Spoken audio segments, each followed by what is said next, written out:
Bonjour à tous et bienvenue sur cette vidéo où on va voir les opérateurs de comparaison. Donc comme son nom l'indique, nous utilisons ces opérateurs pour comparer la valeur d'une variable avec une autre. Nous avons donc ici x qui est égal à 1.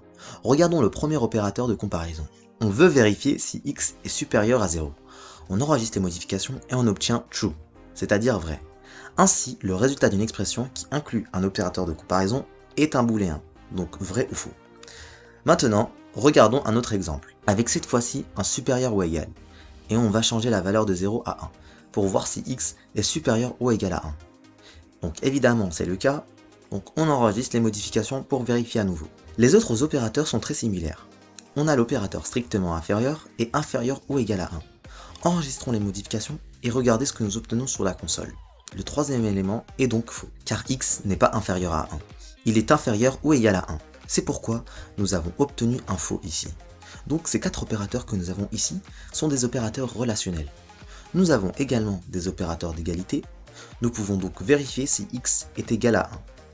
Nous avons donc trois signes égaux. Donc on enregistre les modifications et bien sûr x est égal à 1. On obtient donc encore une fois true. Maintenant, si vous voulez vérifier si x n'est pas égal à une valeur donnée, vous remplacez le premier signe égal par un point d'exclamation. Sauvegardons les modifications et le résultat de la dernière expression est faux, car x est égal à 1. Voici donc tous les opérateurs de comparaison en JavaScript. On se retrouve donc pour une prochaine démonstration sur les opérateurs d'égalité.